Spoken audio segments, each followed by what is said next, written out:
I've been in the drone industry for the last 7 years, built my business in multiple states. And here's what I would do if I had to start over again and what I would change from the beginning.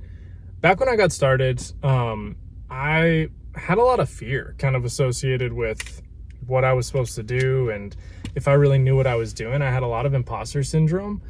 But I came from an aviation background. So I initially went to flight school, spent 4 years in the cockpit, got an aviation management degree, got my, CFI, my commercial, a bunch of other instrument ratings. And after all, the process and getting the 107, which was super easy for someone who has, already got aviation experience and other licenses. After getting that, I still felt like I didn't know what I was doing. And in a lot of ways, like starting a business, you don't really know exactly what you're doing. But if I were to go back, I would start with number one, becoming the trusted drone expert in my city. I eventually became that trusted expert. I became known as the person to go to. Oh, Jacob's the drone guy. But it took a while for me. In the first couple of years, I didn't really leverage my experience, my ability, the credibility that I really brought to the table.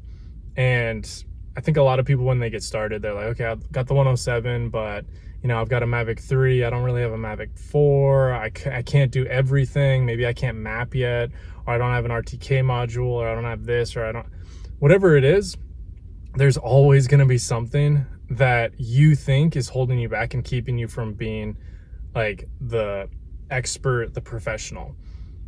When in reality, significantly more than most people know about drones, know about the industry, know about regulations. And so if I were to go back, I would just start and become, I would say, hey, I know what I'm doing. I'm not like, I'm new to drones, because the drone industry, back when I started in 2018, 107 was only 2 years out, and they had the Mavic Pro. That was the first drone that I got, and then I got the Phantom 4 Pro. So it was pretty new in the industry. And so to think that I was going to come in with 10 plus years of experience, I mean, most people didn't have that at the time. But I looked at that as, oh man, I'm an imposter. I can't, show that I know what I'm doing, because I kind of do, but I kind of don't. That's number one.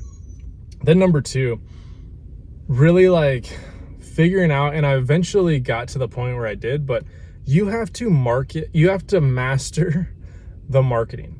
Because once you're good enough, once you know how to operate well, once you know how to provide a really good product, once you know how to do all that stuff in between, people aren't just going to find you. People aren't just going to flock to you. Like, you get the 107, people aren't banging down your door. You have to become good at marketing.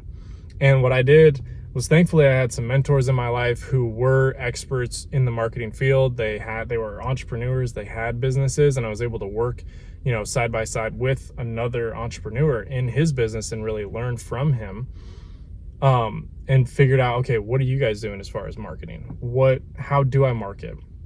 And the thing is, like, you don't want to look at marketing as like this weird object in the distance that, like, okay, I need to figure out marketing. It's a skill that you can build. And I started out like a 1 out of 10 on the skill level when it came to marketing, but I built the skill and got better and better and better. And the better that I got, the more opportunities that I got, the more people knew about me. And so if you're feeling stuck right now and you've got solid equipment, you got your license, you know what you're doing, you're trying to go out there and make it happen and get in the air, really just focus on building awareness. That's level one. There's 5 different levels when it comes to, a lead in the process. But a lot of people want to go, hey, from cold introduction, no one knows me, to I want you to pay me immediately. It's like trying to go through 5 different steps all in one. Really, you just want to start out by building awareness. Most of the people that you hire, most of the people that you buy from, you didn't see them one time. You saw them one time, you're like, oh, that's a company that's out there. That's a company that's doing something that's interesting, and maybe I could benefit from it. But you don't think, how can I pay you immediately?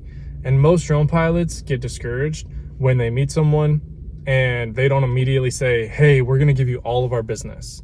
Well, that's great when that happens, but did you really earn the right to get their business?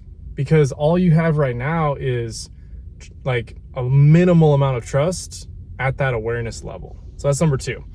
Focus on mastering the marketing. Treat it like a skill, and it will build, just like a muscle. If you train it, if you work it, if you do it day in and day out, it will grow. You will get better at it. It's not some fictitious thing that, like, there's like a silver bullet that you're going to find when it comes to marketing. There's probably 1,000 golden BBs that you need to figure out, that you need to uncover and get better at. Then number 3, you've just got to get your content dialed. You've got to get your deliverables dialed, your editing, whatever it is that you're delivering, whether it's footage, mapping, imagery, inspection stuff, videos, cinematography, whatever it is that you're delivering, you have to make sure that that's good. Well, how do you do that? Obviously, like in my program, we do a ton of content review to see, okay, did you mess up the footage capture? Did you mess up the edit? What are the things that we need to change? Because it's typically not like, oh, I messed this up. It's just, here's how we can get a little bit better. And say, for example, we're making a 2-minute video. There's probably 10 different things, subtle tweaks and subtle adjustments that can turn a mediocre video into a really, really good video, into an excellent video that your clients are happy about. But what I'd recommend for you is go out and get feedback from people. A lot of people are just stuck at home going, man, I want someone to call me and I want to get the opportunity. Well, we don't know if you've not proved yourself, how do you even know to yourself that you can do it? But also, how can you prove to clients that you can provide, good quality work for them? Go out and figure out how to demo work, how to do free jobs, how to go out and build trust, but also build experience. Because what happens when you do that, and what I recommend when I bring a client on, is I say, let's do 10 jobs. Those 10 jobs, I'm not worried about the price that you're getting paid. I'm way more interested in the credibility that you're building and the experience that you're building, because at the end of those 10 jobs, free, demo, discount job, now we can get feedback from that process. We want to ask our clients, how can I make this better for the next time? What can I do better the next project? That does 2 things. That shows them that, hey, you want to work with them long term. You're not just doing a one and done project for them. You want to work with them on a recurring basis. And 2, you're opening up the lines of communication for them to give you that feedback. Most people never ask for feedback. And the thing is, like, clients will give you feedback if you give them that opportunity. And so when you're building and you don't exactly know, hey, am I doing a great job? I think I am. I think I'm good at what I do. I probably could get better, but how? I don't really know. Go to the source. How did this project turn out for you, and how can we make it better the next time?